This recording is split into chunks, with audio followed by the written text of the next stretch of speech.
रिया के भाई शौविक के ड्रग्स कनेक्शन को लेकर बड़ा खुलासा। मार्च में खरीदा था ड्रग पेडलर जैद को नारकोटिक्स ब्यूरो ने किया गिरफ्तार। जैद से मिला है शौविक का कनेक्शन। शौविक ने सैमुअल मिरांडा को 10,000 रुपए में जैद से ड्रग्स खरीदने के लिए भेजा था। ड्रग चेन में बासित परिहार और सूर्यदीप मल्होत्रा भी शामिल। बासित परिहार को एनसीबी ने हिरासत में लिया। बासित ने ही शौविक को दिया था जैद का नंबर। नारकोटिक्स ब्यूरो का शिकंजा शौविक पर कसेगा। जल्दी शौविक और सैमुअल मिरांडा को पूछताछ के लिए किया जाएगा तलब। जैद के घर पहुंचा आज तक। ड्रग पैडलर के पिता ने आज तक संवाददाता पर किया हमला। प्रवर्तन निदेशालय ने रिया के दोस्त ऋषभ ठक्कर से कल 8 घंटे की पूछताछ की। रिया और ऋषभ के बीच ड्रग्स को लेकर हुई थी चैटिंग। स्नूकर और बिलियर्ड के नेशनल लेवल के चैंपियन है ऋषभ ठक्कर। जुहू में रहने वाले ठक्कर चैटिंग में कर रहे थे डील। रिया के माता पिता को आज भी पूछताछ के लिए बुलाया गया। रिया सुशांत के रिश्तों से लेकर पैसे के लेन देन पर होंगे सवाल। सुशांत के एक दोस्त वरुण माथुर से भी आज होगी पूछताछ। सुशांत की कंपनीज में था पार्टनर।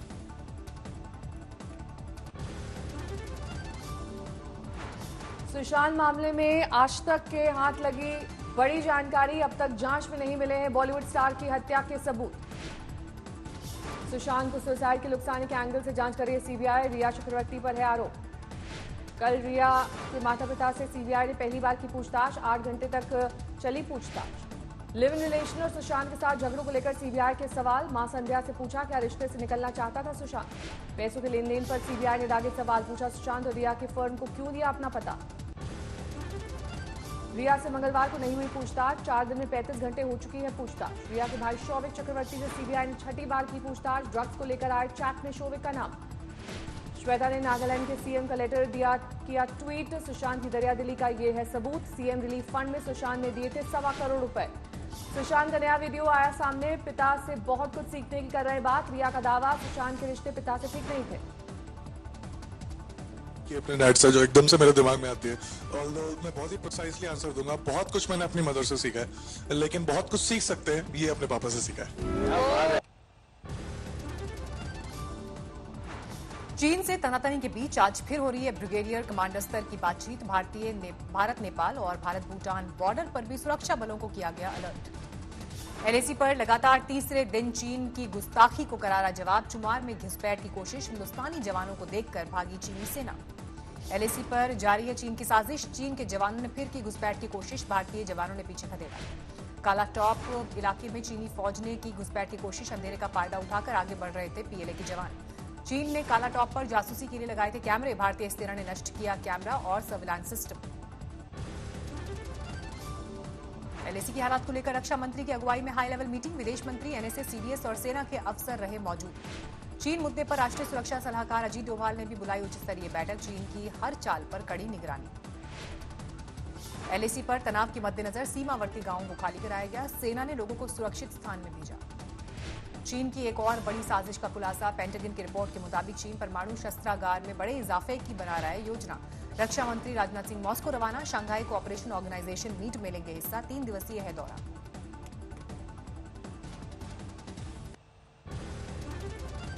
नीतीश के साथ गठबंधन का कल मांझी करेंगे ऐलान। एनडीए में होंगे शामिल। राजद के साथ तालमेल के रास्ते बंद। हिंदुस्तानी आवाम मोर्चा 9 सीटों पर लड़ेगा। जेडीयू कोटे से मिलेंगी ये सीटें। देश की जीडीपी को लेकर केंद्र सरकार पर कांग्रेस का हमला। प्रियंका गांधी का ट्वीट। बीजेपी सरकार ने अर्थव्यवस्था को डुबो दिया है। मोदी सरकार पर राहुल गांधी लगाया देश के भविष्य को बर्बाद करने का आरोप। कहा नारे नहीं नौकरी दे। 14 सितंबर से शुरू होगा संसद का मानसून सत्र। राष्ट्रपति रामनाथ कोविंद ने जारी किया नोटिफिकेशन। मसूरी में लैंडस्लाइड में गिरे पहाड़। मसूरी का देहरादून मार्ग तीसरे दिन भी बंद। महाराष्ट्र के भंडारा में सैलाब का कहर। एक मजदूर परिवार पर आई अलग तरह की मुसीबत। बाढ़ में भीग गई बेटी की शादी के लिए जुटाई गई रकम। भावनगर में बाढ़ का पानी काली हिरण सेंचुरी में घुसा। कई हिरणों की मौत। महाराष्ट्र के भंडारा और गोंदिया जिले से 62 गांव का पर सैलाब का कहर। 18,000 से ज्यादा लोग प्रभावित। यूपी के आजमगढ़ में टूटा सैलाब का कहर। घाघरा नदी पर बना रिंग बांध टूटा। मध्य प्रदेश के बड़वानी में सेल्फी ने ली 2 युवकों की जान। पैर फिसलने से 400 फीट गहरी खाई में गिरे युवक। मौके पर हुई मौत। नोएडा में जेपी कॉस्मो सोसाइटी में 10वीं मंजिल से कूदकर एक महिला ने की खुदकुशी। पति से केक काटने को लेकर हुई थी बहस। नोएडा में ही सेक्टर 39 में भी एक महिला ने आग लगाकर किया आत्मदाह। पुलिस के मुताबिक पति से हुआ था विवाद। मथुरा जेल से रिहा किए गए डॉक्टर कफील खान, इलाहाबाद हाईकोर्ट ने दिया था रिहाई का आदेश। देर तक रहा डॉक्टर कफील की रिहाई पर असमंजस। अलीगढ़ जिला प्रशासन से रिहाई संबंधी ऑर्डर, मथुरा जेल को देर तक मिल सका। रामेश्वरम में सभी पूजा स्थल खुले, पब्लिक ट्रांसपोर्ट फिर शुरू। मुरादाबाद में ग्रेजुएशन और पोस्ट ग्रेजुएशन की परीक्षाएं शुरू। मार्च में कोरोना की वजह से किया गया था रद्द। तमिलनाडु के मदुरई में खुले मंदिर, सरकार ने दी है इजाजत। नैनीताल में होटल वालों को फिर कारोबार शुरू होने की उम्मीद, कुछ पर्यटकों की आवाजाही हुई शुरू। अनलॉक 4 में अब और ट्रेन चलाने की तैयारी में रेलवे, फिलहाल चल रही है 230 स्पेशल ट्रेन। देश में कोरोना के 78,000 नए मामले, 1,045 लोगों ने तोड़ा दम। कुल केस की तादाद 37 लाख के पार, 8 लाख एक्टिव केसेस। महाराष्ट्र में 24 घंटे में 11,000 से ज्यादा नए मामले, 7,92,000 के पार पहुंची मरीजों की संख्या। यूपी में पिछले 24 घंटे में 4,700 से ज्यादा नए मामले, 2,30,000 के पार पहुंचे कुल मामले। दिल्ली में 24 घंटे में 1,300 से ज्यादा नए मामले, 1,74,000 के पार पहुंचा आंकड़ा। यूपी में बढ़ता कोरोना का कहर, इलाहाबाद हाईकोर्ट इस पर सख्त। कोरोना की रोकथाम के लिए मुख्य सचिव को रोडमैप तैयार करने के निर्देश। कोरोना संकट पर हाईकोर्ट की टिप्पणी, बिना लॉकडाउन की कोई मदद नहीं मिलने वाली। कोरोना काल में यूपी में हुक्का बार पर प्रतिबंध, हाईकोर्ट ने जनहित याचिका के बाद रेस्टोरेंट और कैफे में हुक्का बार पर लगाई रोक। लखनऊ के एक छात्र की याचिका पर हाईकोर्ट ने हुक्का बार पर प्रतिबंध का लिया फैसला, तेजी से संक्रमण फैलने का दिया हवाला। कोरोना संकट की वजह से गया में इस साल नहीं लगेगा पितृपक्ष मेला, पंडा समाज में बेचैनी, कहा पहले कभी नहीं देखी ऐसी त्रासदी।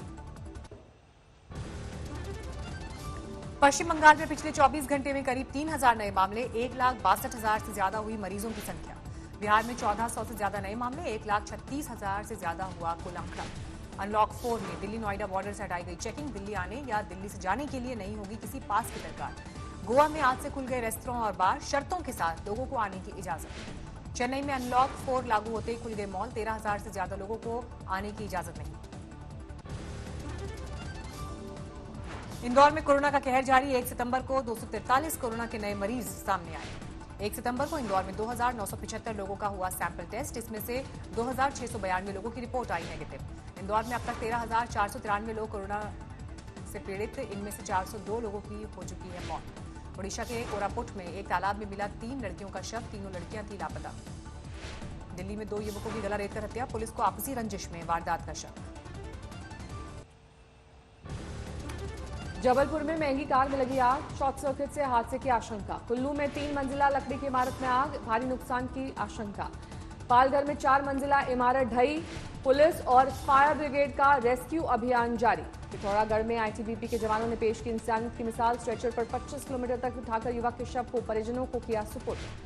कानपुर की जेल में बंद जय वाजपेयी के घर पुलिस ने कराई बुनियादी, गैंगस्टर विकास दुबे का साथ देने के आरोप में 3 भाइयों की तलाश।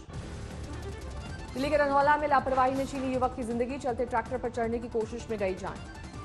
तेजी से चलते ट्रैक्टर के साथ दौड़ते युवक ने उस पर चढ़ने की कोशिश की, पैर फिसलने पर गिरने पर युवक पर चढ़ गया ट्रैक्टर, मौके पर तोड़ा दम। बिहार की किशनगंज पुलिस ने कुख्यात अपराधी गब्बर के 2 साथियों को किया गिरफ्तार, हथियार बरामद। पटना के कक्करबाग इलाके में पेट्रोल पंप कर्मचारी से 8 लाख की लूट, छानबीन में जुटी पुलिस। पंजाब में दलित छात्रवृत्ति में करोड़ों का घोटाला, केंद्र सरकार ने जांच के दिए आदेश। यूपी के बुलंदशहर में छेड़खानी के बाद एक 14 साल की नाबालिग छात्रा ने की खुदकुशी, गांव के ही 3 लड़कों पर छेड़खानी और उसका वीडियो बनाने का आरोप। गाजियाबाद के इंदिरापुरम में 36 साल की एक महिला का शव फ्लैट में पंखे पर झूलता मिला, परिजनों ने पति पर लगाया हत्या का आरोप। प्रयागराज में एक जिम ट्रेनर से जिम में हुई मारपीट, एक महिला और उसके भाई ने पीटा। मध्य प्रदेश के राजगढ़ में गिरफ्त में आया हथियारों का तस्कर, भारी मात्रा में अवैध हथियार बरामद। फरीदाबाद के ओयो होटल में अवैध कसिनो पर छापा, पुलिस ने 2 लड़कियों समेत 12 लोगों को अरेस्ट किया। हैदराबाद में आईएमएस डायरेक्टर देविका रानी और नागलक्ष्मी के ठिकाने से 4 करोड़ 47 लाख रुपए बरामद, हिसाब न दे पाने पर सारी रकम सीज। बाड़मेर के एएसपी भीम सिंह भाटी को रिटायरमेंट पर महकमे और लोगों ने दी अनोखी विदाई, रक्तदान शिविर का किया आयोजन। इंदौर में नगर निगम ने सड़क पर घूमती गाय को पकड़ा, युवक पिता को पीठ पर लादकर दफ्तर पहुंचा, गाय के दूध से आजीविका चलने का दिया हवाला। ग्वालियर पुलिस ने हथियारों के एक तस्कर को दबोचा, 15 पिस्टल और ब्राउन शुगर बरामद। तेलंगाना के खम्भम में एक पार्षद की यहां काम करने वाले कर्मचारी की मौत पर बरपा हंगामा। भीड़ ने पार्षद की गाड़ी में लगाई आग। जलंधर में लुटेरों से भिड़ गई मासूम लड़की। बाइक पर भागते 2 लुटेरों में से एक को दौड़ाकर पकड़ा। बाइक से नीचे गिरा युवक। ट्यूशन ले जा रही लड़की का मोबाइल झपटकर भागे थे बदमाश। लड़की ने दिलेरी दिखाते हुए एक लुटेरे को पकड़ा। इस दौरान लुटेरे ने हमला कर लड़की को चोट पहुंचाई। दिल्ली में गांजा तस्करी का खुलासा। 3.5 किलो बड सीज की। मेरठ में खुले गटर में गिरा घोड़ा। पुलिस और स्थानीय निवासियों ने बड़ी मुश्किल से किया रेस्क्यू। गोरखपुर में वन विभाग की टीम ने एक्वेरियम की दुकान पर की छापेमारी। प्रतिबंधित कछुए के बरामद। अंबाला एयरबेस से 10 किलोमीटर दूरी पर कबूतर उड़ाने पर प्रतिबंध। एयर मार्शल ने चीफ सेक्रेटरी को लिखे खत में राफेल जैसे पक्षी जैसी चीज से खतरे की आशंका जताई। औरंगाबाद में 2 पक्षों में झड़प के बाद बढ़ा तनाव। काबू में हालात। जी नीट परीक्षा का आज दूसरा दिन। सेंटर को किया जा रहा है सैनिटाइज। उड़ीसा के गंजम में दमकल कर्मियों ने एक बंदर को किया रेस्क्यू। उड़ीसा से बादलपुर, नौसाही, हल्दीपाड़ा में सैलाब का संकट। रेस्क्यू टीम ने 62 को किया रेस्क्यू।